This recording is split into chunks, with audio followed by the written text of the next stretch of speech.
you picked them to win. Listen, I saw this team firsthand a lot this year. I know they've got moxie, but this was pretty impressive. Coming back home down 2-0, everyone thinks you're going to get swept, and now you're going to a Game 5. I mean, what else do you expect from Tampa Bay? I mean, they've done it all year. They've won a lot of games, almost 100 games. And look, they've done it with the lowest payroll at $56 million with this current roster. Worst attendance in the American League. But guess what? Players play, players win. They have the best bullpen in the game.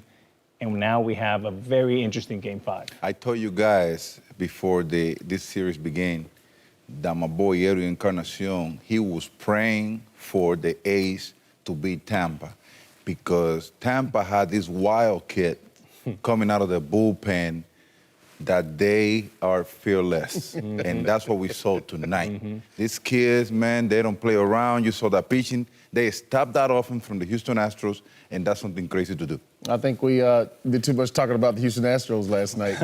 I'm not surprised. I'm just a little shocked that Houston come out, you know, with a chip on their shoulder today after getting beat soundly yesterday.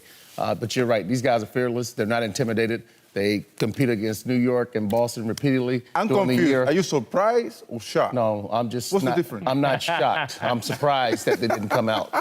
But seriously, though, it's one of those things that these guys are fearless and they're not intimidated, and that's why they play so hard in the East every year and compete against the best. You did say the first pregame show we did for these players, you said that this would be the hardest series the Astros would have. That was your quote. So this, you know, because of that pitching, and they're different. They open up with a game with a closer starting the game or whatever else. They don't care. They'll fight you tooth and nails because they don't have that payroll. They're resilient. They're gritty. They're tough to beat at the Trop. And what did they do with their backs against the wall facing Goliath? They outscored them 14-4. And get this, fellas.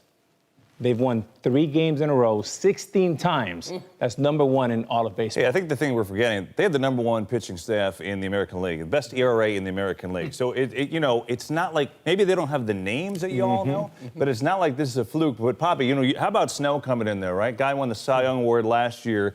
I'm sure they would have preferred to leave him out of this game, but he comes in, first career relief appearance, and gets a save. What'd you think of the job he did? I told you guys, there's not tomorrow in the playoff. The Tampa Bay is there, they win with all their weapon just to make sure that they have a 5th game up in Houston. And these guys, pitching-wise, I always tell you guys, and we all know about as a hitter, good pitching always going to stop good offense. It doesn't matter how good you are. When you have good pitching, guys that can throw good velocity, locate their breaking ball, their changeup, their slider, it would stop hitting. Hitting is the most difficult thing to do. And KB, look, they have Garrett Cole in Game 5. Tampa Bay set up pretty good. They have Glass now. Snell's ready. That was just a little tune-up. And Morton, too. And Morton, too. So Game 5, just flip a coin. It's going to be an unbelievable Game 5.